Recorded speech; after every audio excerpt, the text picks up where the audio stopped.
Para você formar gente com conhecimento, você tem que ter pessoas de conhecimento.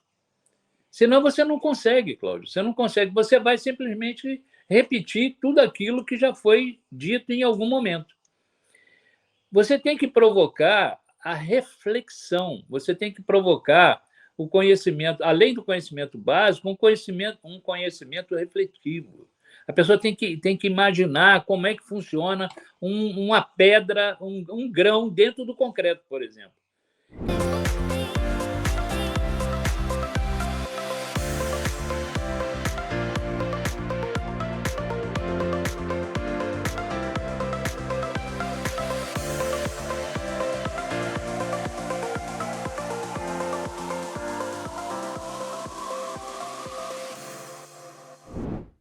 Olá, pessoal, este é o Conexão EC, eu sou Cláudio Cardoso, aqui é o podcast de entrevistas da Construtora. A gente conversa com gente ligada à inovação na construção civil, onde a gente fala de várias novidades desse segmento, como desenvolver, por exemplo, as metodologias BIM, tecnologias, uma série de reflexões sobre esse campo da nova economia até e a construção civil. Hoje a gente vai conversar com o Bill Marx. Bill Marx é um profissional de referência, apaixonado pela engenharia de materiais, desde a sua infância, na verdade. Ele buscou a sua formação em um tempo em que, no Brasil, o assunto ainda era muito restrito. Somente para ilustrar a sua busca por conhecimento, logo muito jovem, ele fez um estágio no Laboratório de Solos e Asfaltos da Aeronáutica no Aeroporto Internacional do Galeão durante a fase de construção, entre 72 e 74. Vocês imaginem o pioneirismo de todo esse movimento que o Bill Marx desbravou e conquistou. Ele fez isso como uma complementação curricular logo no início da sua formação. Com a longa experiência na liderança de programas de engenharia, ele participou de grandes projetos de pavimentação, por exemplo, com foco em tecnologias de solo, asfalto e concreto. Desde 2018, ele atua no apoio técnico de obras, estudos e casos e patologias em estruturas e pavimentos e outras atividades, tendo criado a BioBlock para veicular a sua especialidade profissional para o mercado da construção. Bill, boas-vindas, uma honra. A honra, com certeza, é nossa, de poder estar aqui humildemente sentado para dar um depoimento bem simples e singelo de uma vida inteira dedicada a essa organização que eu, particularmente, amo muito. Que bacana, cara. Então, olha, você acumulou toda uma experiência aí, liderança, técnica, no sentido enfim, dos materiais especialmente, é uma referência. Conta pra gente aí como é essa aventura da BioBlock. Na verdade, a BioBlock nasceu logo que eu descontinuei o meu contrato de CLT da organização, né? E aí, dentro desse regime de PJ, de pessoa jurídica, nasceu a BioBlock, que já era, na verdade, um conceito que eu já tinha desenvolvido há um tempo atrás, evidentemente sabendo e tendo como objetivo de vida, né, não perder todo esse potencial e deixar isso escoar de qualquer forma, né? Então, a gente tem sempre que dar uma direção, né, e uma direção no seu conhecimento. Pouco ou muito, ele existe e ele precisa ser transferido. Eu passei grande parte da minha vida, graças à organização, quero deixar muito claro isso, fazendo um trabalho de conquista de conhecimento para poder servir a organização dentro dos padrões e dos problemas que apareciam ao longo do Brasil e do exterior, né? Eu passei um período grande apoiando a organização no segmento nacional e internacional, E graças a essa dedicação nossa, né, de buscar conhecimento incessantemente, para poder servir mesmo, para poder servir de forma correta a organização, eu acabei fazendo uma net internacional fantástica, né? E acabei amealhando um conhecimento progressivo, acompanhando, inclusive, sempre numa posição de vanguarda, acompanhando os desenvolvimentos, né? mais importantes e mais atuais, né? Dos nossos materiais que gravitam dentro desse universo da construção civil mundial, né? Eu tive um privilégio muito grande na área de concreto, de fazer vários cursos no exterior, na área de solos também, né? E em asfalto, que hoje no Brasil ele é restrito, né? No Brasil e na América Latina. Eu posso depois lhe dar um depoimento do que aconteceu conosco no Peru, né? Que foi uma coisa assim à parte, porque nós tivemos uma dificuldade grande no Peru, mas eu volto a falar disso posteriormente. Na área de pavimentação asfáltica, né? Todos nós temos vivido e presenciado situações em que a obra em pavimentação flexível acontece, 6 meses depois aquilo vira um sonrisal, não pode ver água, né? Aquilo vira um sonrisal e aí fica verdadeiramente complicado para todo mundo, para quem fez e para quem está usando, né? E os nossos governantes. Então, eu tenho assim um carinho muito especial pela organização, por ela ter apostado em mim, né, para que eu pudesse buscar todo esse conhecimento. E aí eu verdadeiramente não perdi essa oportunidade, Cláudio. Eu acabei ganhando prêmios internacionais, tem alguns prêmios internacionais, tudo que eu por conta disso, né? A parte, porque você vê o seguinte, você tem estruturas da época romana, da época greco-romana, que tem 800, 900 anos, as mais modernas, e estão lá. E hoje a gente fica vendo as nossas estruturas durando muito pouco, a gente não sabe exatamente, porque o investimento é muito alto e aí o retorno que se dá à sociedade não é adequado. No meu modo de entender, precisa ser policiado, precisa ser acompanhado. E aí você vai buscar a essência disso, você chega nas universidades e você vê os professores de materiais, você pode pegar um companheiro qualquer que tenha feito engenharia, ele tinha a área de materiais, eram 2 cadeiras, materiais de construção 1 e 2, e acabou. Quando, na verdade, isso é essencial, porque são nesses materiais que nascem todo o desenvolvimento dos compostos por esses materiais e outros materiais. Então, dentro dessa linha de crescimento, né? Eu particularmente tive assim um privilégio realmente muito grande, viu, Cláudio, de poder, por exemplo, né, participar de feiras internacionais, né? Feiras internacionais assim, participando de mesas, enfim. E isso trouxe para nós, né? O pessoal dizia que a gente tinha que estar treinado para definir e ajudar desde parto de mosquito a atracação de navio. Não importa o tema que fosse, né? Isso dentro da minha vida profissional aconteceu muito. As pessoas ligavam para mim, muitas vezes com problemas assim, sui generis, né? Porque essa era a minha função na organização. Mesmo, evidentemente, mesmo que humildemente eu não soubesse, mas eu sabia quem sabia.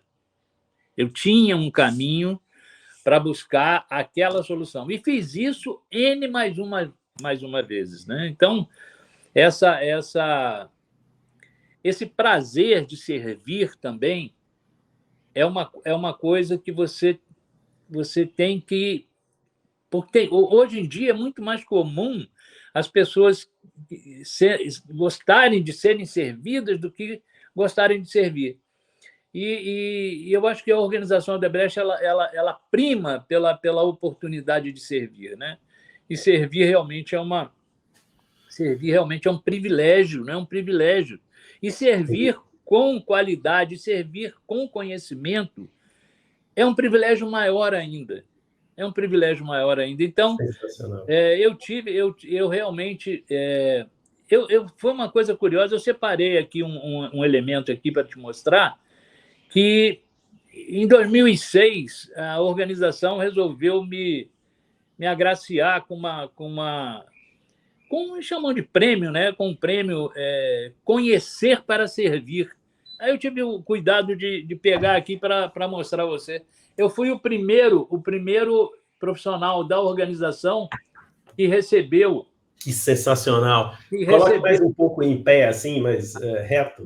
Talvez esteja dando um reflexo. Aí dá um reflexo aí, tá ótimo. Não, deu para perceber bem. Nossa, que sensacional, hein? Isso aqui me foi entregue por Dr. Renato Baiardi.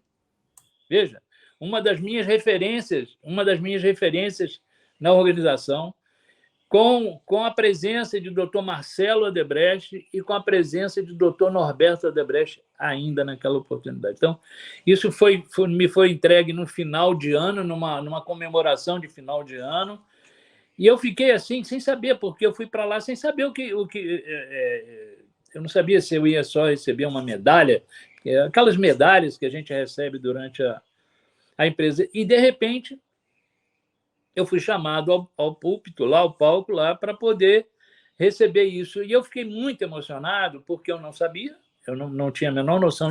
Eu fui o primeiro, depois disso virou um prêmio instituído na organização.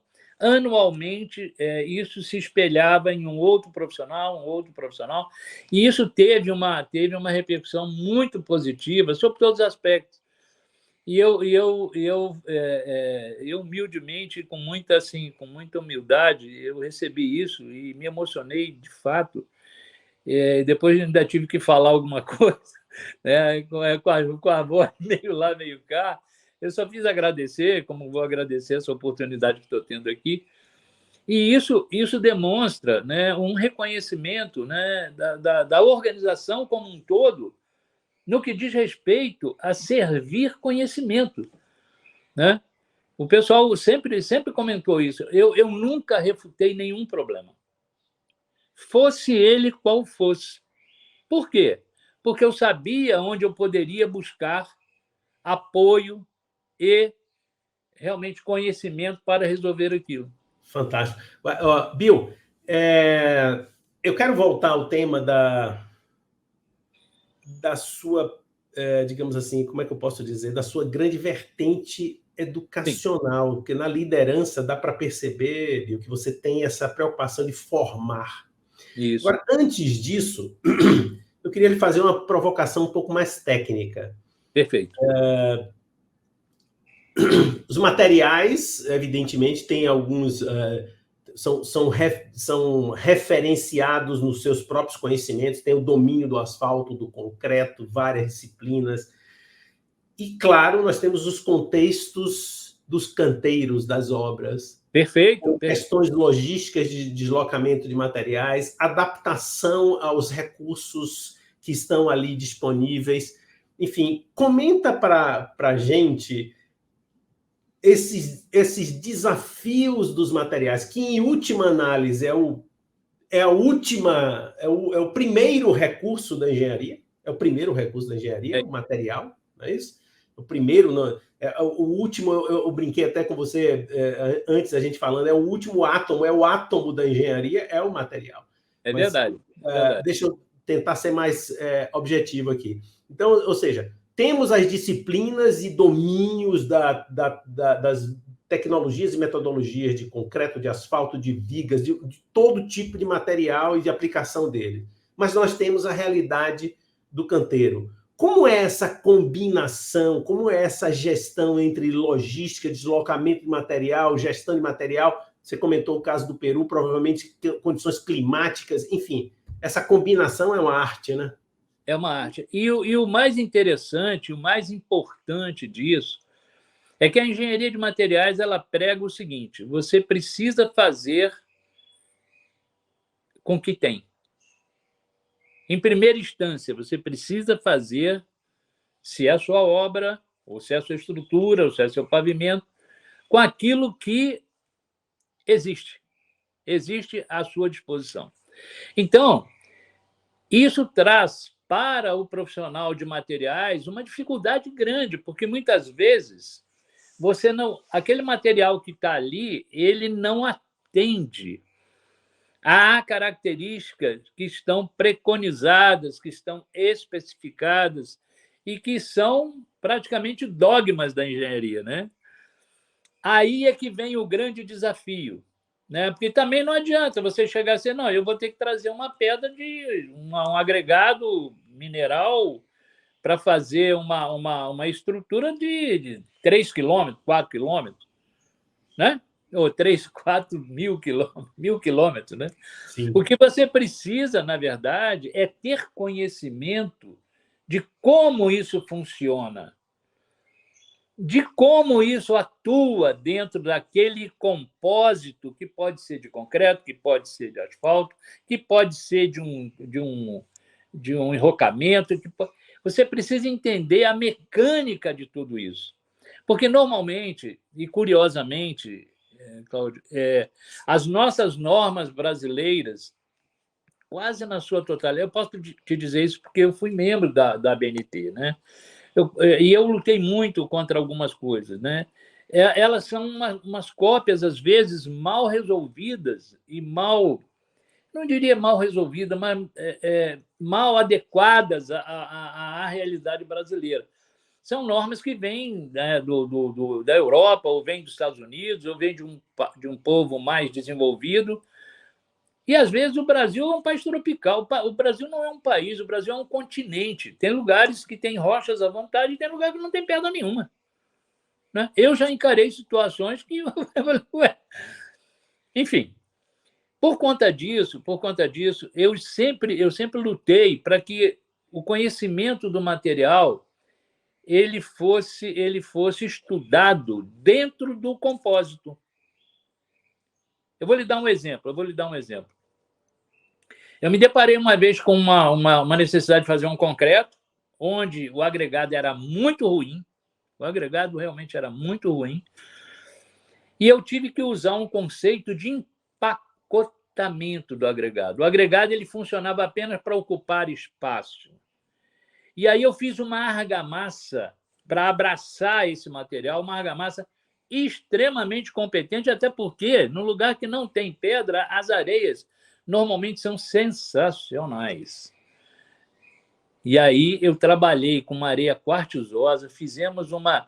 Na verdade, a pedra ali, ela era considerada um agregado, só que era um agregado que não atendia, em alguns aspectos, a norma. Mas eu consegui empacotar aquilo de tal forma que o resultado final, o concreto deu acima das resistências previstas. Fantástico. Aí você vai dizer, o que é isso? O que é isso? Eu vou lhe explicar. É o seguinte, é você não ficar simplesmente em cima do book, né? Você entender a dinâmica do material, entender a dificuldade econômica financeira do país, isso é uma outra coisa importantíssima, e fazer com que você dê uma solução responsável, uma solução que você possa responder por ela em qualquer circunstância. Então, não pense você que, durante todas essas obras que a organização Odebrecht fez no mundo, né, que não foram poucas, né, a gente sempre encontrou agregados maravilhosos. Não? Nós tivemos que, muitas vezes, tiveram alguns países que nós tivemos que montar o nosso britador, montar o nosso dispositivo de britagem para poder produzir um agregado que pudesse atender a dinâmica da obra no que diz respeito às normas, no que diz respeito a toda a padronização. Isso aconteceu de uma forma interessantíssima. E não foi uma nem duas vezes, não. Foram muitas. O problema é cultural, existe um problema cultural. Você tem uma noção, em alguns lugares do país aqui, você vai entrevistar o dono de uma pedreira, o cara fala assim, aqui o que eu brito é brita. Como é? O que eu brito aqui é brita. dá para você fazer o que você quiser com ela. Aí você começa, entendeu, a perceber a falta de conhecimento realmente das. Aí o que a Odebrecht sempre fazia? Se a gente tivesse interesse naquela pedra, né, por várias razões, pela qualidade, proximidade, etc., etc., a gente ia para dentro da pedreira e organizava a pedreira do cara. E, a partir dali, ele ia ganhar muito mais dinheiro vendendo uma coisa de melhor qualidade e podendo garantir que aquilo que ele está vendendo, dentro daquela matriz rochosa que ele tinha, era uma coisa de boa qualidade. Cansamos de fazer isso. Tá, e o caso lá do asfalto Sonrisal? Eu conheço alguns, digamos assim, por experiência em alguns poucos lugares. Sem dúvida, sem dúvida. Como foi esse contexto aí? Conta pra gente. Esse caso deve ser fascinante. É fascinante. O Brasil até 1982, por aí, era considerado um dos países com a melhor qualidade de asfalto, né, dentro do conceito da América Latina, dentro do conceito das Américas, inclusive, né? Vou lhe dar um exemplo. E esse exemplo pertence ao doutor Renato Baiade. Nós fizemos o eixo viário do Galeão, aquela via que, quando você está no Rio de Janeiro, você entra para poder pegar seu voo, e por esta via entrou todos os materiais para serem fabricados os concretos, os asfaltos, as bases do Galeão, o ferro, tudo. Pois esse asfalto ele já foi retirado do corpo de prova dele, levado até para os Estados Unidos, porque ele está, até hoje, do mesmo jeito que foi feito em 1974. Nossa, 74, 26. Então, isso é uma referência, isso é outra referência, nós estamos falando de uma referência que as pessoas me entrevistam para que eu fale sobre isso, né? Na verdade, aquilo ali foi feito um conceito de pavimento perpétuo. Você vê o que é a visão da empresa, pequena ainda na época, do futuro. A gente teria que ter um pavimento capaz de suprir todas essa curva de crescimento de um aeroporto. E aí nós fizemos nós não, aí eu ainda muito menino, né?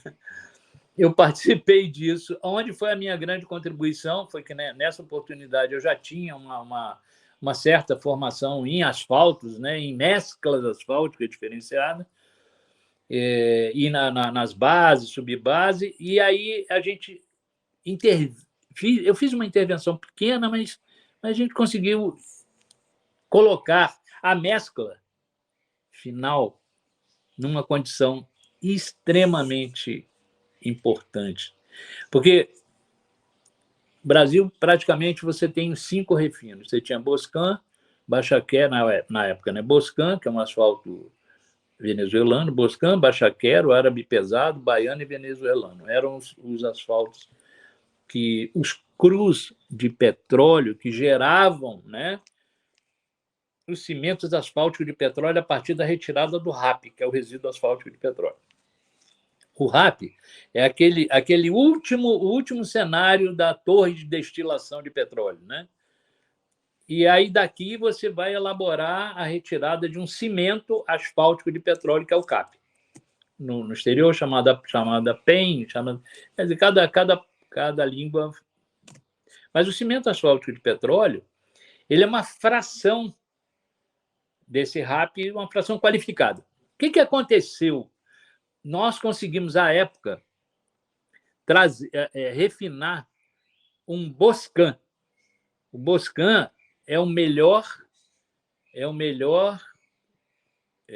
cru de petróleo para gerar um betume, um asfalto, um cimento asfáltico de excepcional qualidade, né? E aí nós estamos falando de um CAP asfaltênico. Eu não vou entrar muito no mérito da química, não, porque senão daqui a pouco fica muito chato. Mas ele é asfaltênico, puramente asfaltênico, né? Então, por exemplo, o petróleo brasileiro, ele é muito parafínico, ele tem uma presença grande de parafinas, o que atrapalha um pouco na cadeia, né? Na cadeia importante de asfalteno, malteno, partículas, enfim, dos cimentos asfálticos. Bom, por que eu estou comentando isso com você? Esse cenário, no Brasil, ele foi se modificando ao longo do tempo. E aí, num determinado momento, chegaram uns equipamentos para fabricar essa mescla asfáltica. E esses equipamentos não eram os equipamentos, assim, no meu humilde modo de entender, os mais adequados, porque você muitas vezes tinha num elemento secador, onde você tem chama viva, você tinha o asfalto caindo para misturar com o agregado, parte do betume era queimado. Enfim, tem de tudo aí, é uma história longa, e eu não vou tomar aqui o tempo nosso conversando sobre isso, porque eu vou me estender aqui um dia falando desse assunto. Aí, o que aconteceu? Essas usinas pararam de ser gravimétricas, onde você pesava individualmente cada fração, para serem volumétricas, onde você dosava lá nos silos frios, né? Você dosava, que ele entrava, misturava, enfim. A diferença de uma coisa para outra, no meu modo de entender, é a diferença da qualidade. Então, além do betume ter sofrido uma variação muito grande, além das... Agora, é curioso, porque você, como um empresário, você compraria essa usina volumétrica sem menor problema. Porque o cara diz assim, olha, eu tenho uma usina que produz mais e custa menos. Aí você diz, pô, então não tem nem que pensar, não dá. Aí começava aquelas continhas para lá, continha pra... E realmente, a usina volumétrica ela custa muito menos, né? E produz o dobro, às vezes. E a usina gravimétrica... Toda essa questão que você teve o cuidado de entender toda o toda processo, ela. Exatamente. Um compromisso com a qualidade, né?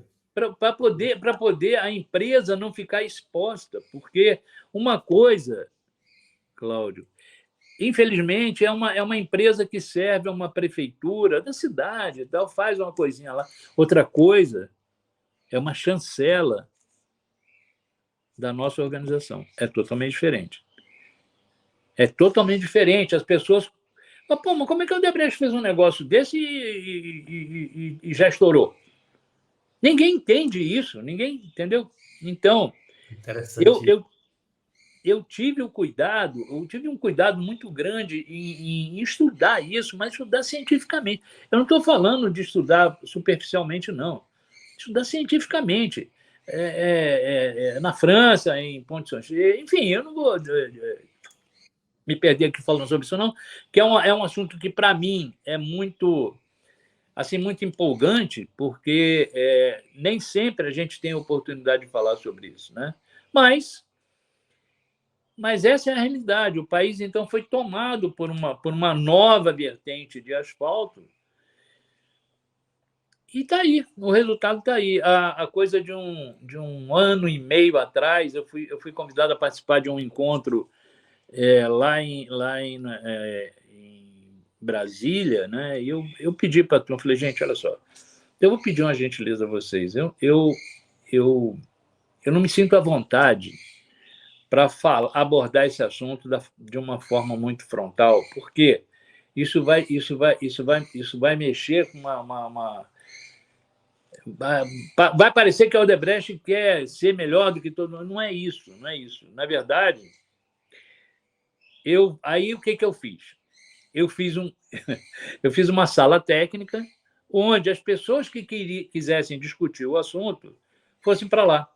E aí foi isso que aconteceu. Fizemos uma sala técnica muito boa, muito legal, e discuti isso de forma aberta nessa sala técnica. Mas eu não tive coragem de colocar isso num seminário daquela magnitude, porque isso ia fundir, ia dar uma confusão na cabeça de todo mundo.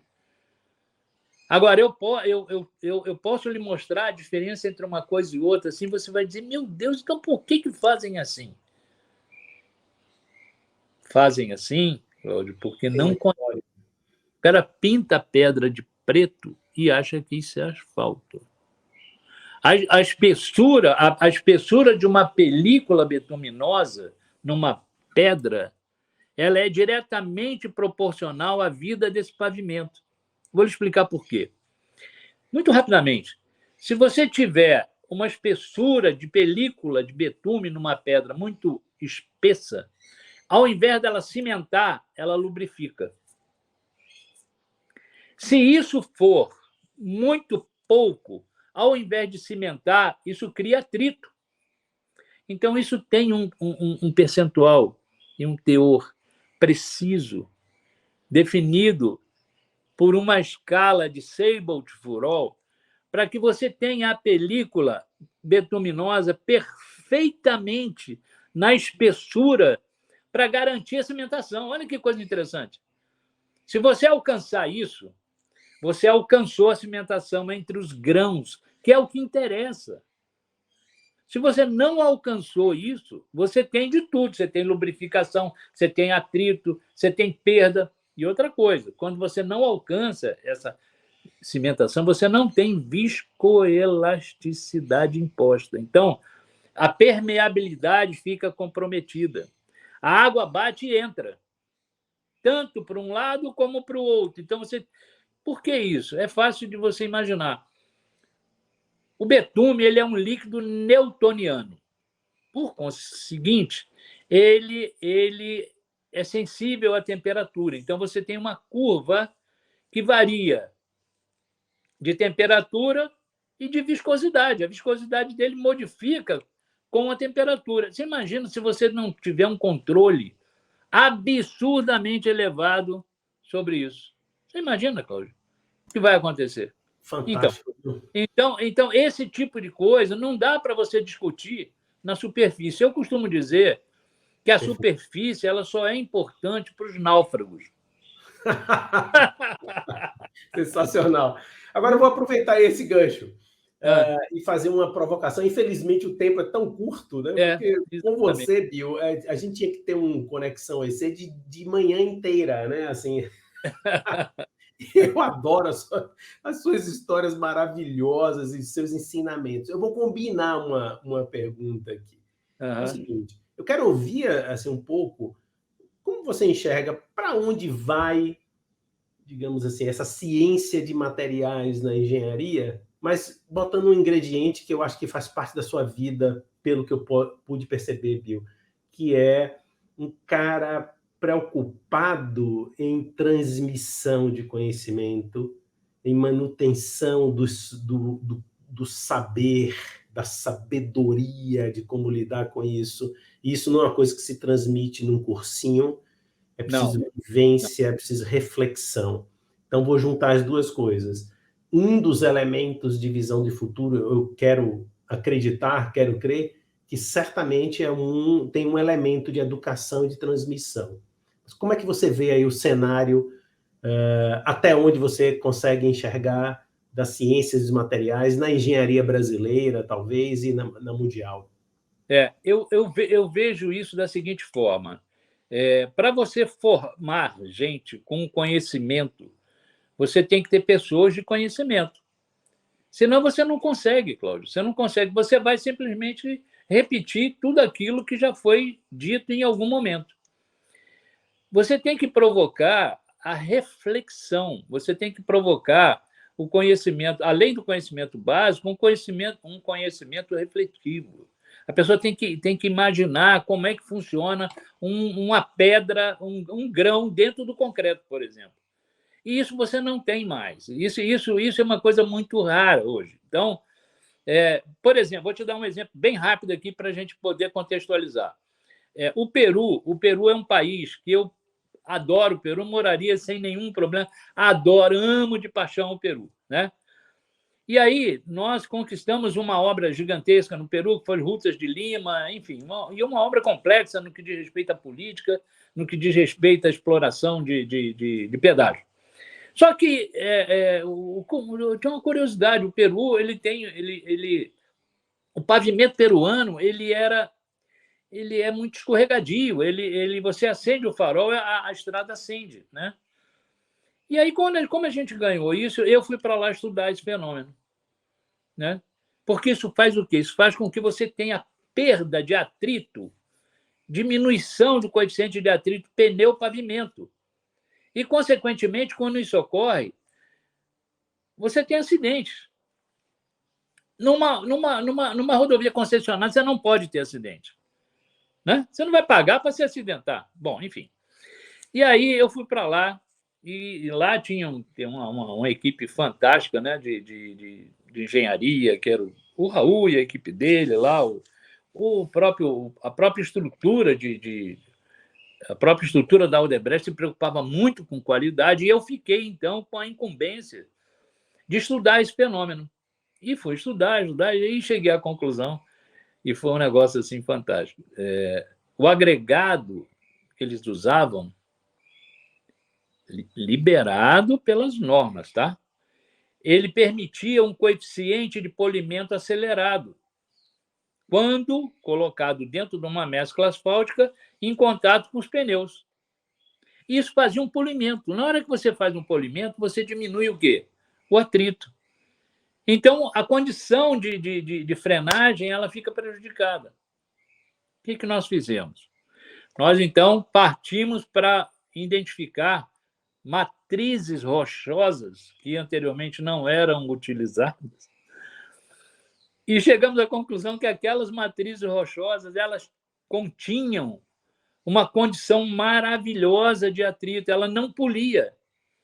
E aí comecei a mandar esses materiais para o exterior, né? Como, por exemplo, mandar lá para o Lenec, em Portugal, para fazer um ensaio chamado coeficiente de polimento acelerado, coisa que eles não faziam, não sabe nem direito o que era isso. Bom, resultado, para que a gente pudesse maximizar a qualidade de todo esse conjunto, nós, então, encontramos uma rocha, colocamos um britador, um sistema de britagem lá, e começamos a fazer os nossos asfaltos a partir de uma usina que nós trouxemos para fazer a obra. Só para você ter uma noção, isso foi de um impacto assim na durabilidade, na dirigibilidade. Hoje, você chegar nas rutas no Eva de Lima e pilotar, parece que você está numa mesa de bilhar.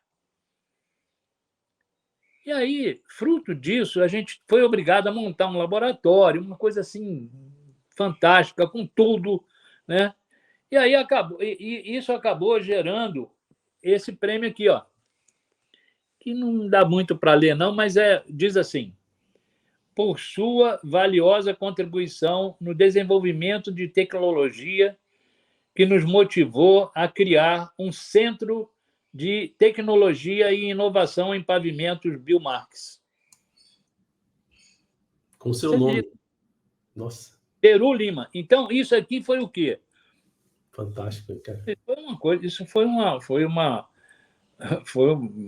uma benção, não sei exatamente como é que a gente chama isso, porque eu também não sabia de nada. Eu cheguei lá um dia e estava o centro, a gente construiu junto o centro, né? O centro todo de tecnologia, e Raul, muito inteligentemente, ligou isso à universidade, porque lá tinham 2 homens que a gente sabia que conheciam muito asfalto, que era Manuel Madri, que já faleceu, e Pablo del Águila, que também é outra referência, um cara muito bom. Mas todos vindo de culturas de asfalto do exterior, né? Então, lá tem essa cultura hoje, isso está implantada. O impacto disso em novas gerações.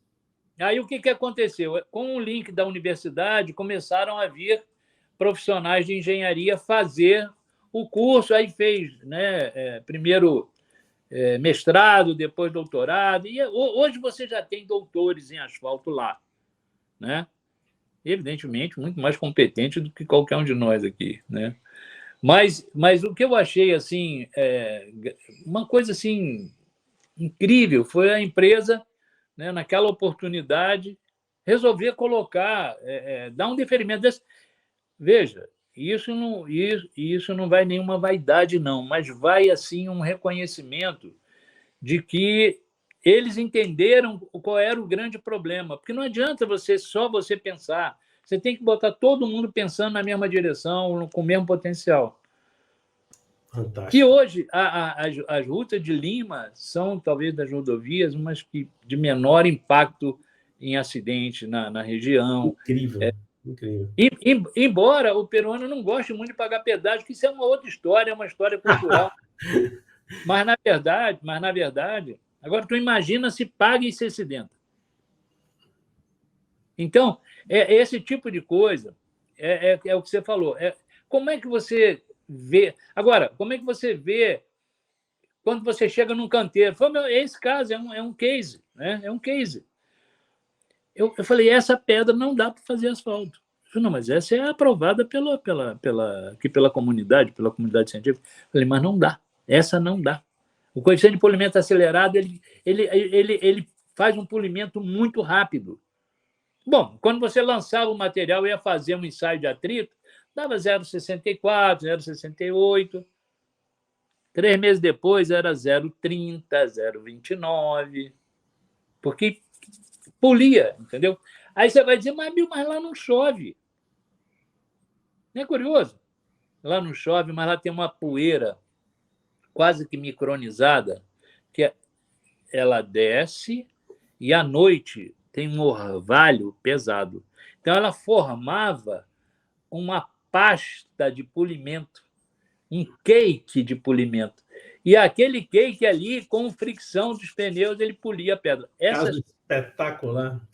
Essa rocha que estamos usando lá, e a empresa agora lá e tal, essa rocha ela não tem ela não se permite ser polida dessa forma. Eu estou te dando esse exemplo porque, para mim, esse é um exemplo que demonstra de forma clara a importância do conhecimento de material num cenário como esse. É um cenário que está poupando vidas. Entendeu? Entregando qualidade, no fim das contas, poupando vida, que é o elemento central, talvez, dessa entrega, mas entregando muitas outras qualidades. E formando, enfim, durabilidade. E formando gente, Cláudio. E formando gente. Essa combinação muito interessante. Bill, olha, que prazer conversar com você. Prazer é meu. É um presente para o Conexão EC ter a sua participação, motivo de honra para todos nós, e certamente uma referência para a organização. Bill, vida longa, muito obrigado pelo seu depoimento tão emocionante até, porque a gente realmente fica contagiado pela sua vibração com toda essa história. Um grande abraço. Eu queria agradecer a todos, né? Principalmente a organização Odebrecht, empresa que eu tenho assim um amor, na verdade é amor mesmo. Eu tenho ali o meu primeiro capacete da organização ali.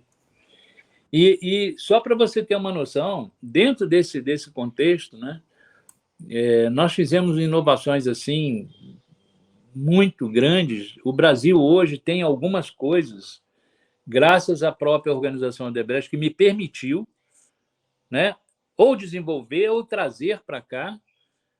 Por exemplo, o cimento de alta resistência inicial, né, eu participei ativamente da configuração dele, da concepção dele, né? Mas aí a gente falaria aqui 3 dias sobre esse assunto. Olha só, eu queria, assim, de forma muito humilde, agradecer aí essa oportunidade, dizer a vocês que, para mim, é motivo de muita honra e muito orgulho poder estar sentado aqui, dando um depoimento, assim, um pouco meio dispersivo dentro dos assuntos, porque o universo é muito contexto, é muito grande, o contexto é muito grande, mas espero ter passado, pelo menos, essa vibração, né, que eu acho que é o mais importante, entre conhecer profundamente para poder servir dignamente. Muito obrigado, isso eu aprendi na organização. Muito obrigado e fiquem com Deus. E se precisar da gente, estamos por aqui. Chegamos ao final de mais um Conexão EC. Hoje eu conversei com o Bill Marx, um grande sábio, na verdade, uma vida inteira dedicada à engenharia de materiais, com um depoimento extremamente tocante sobre a organização. Então, você já sabe, continue com a gente e até o próximo programa.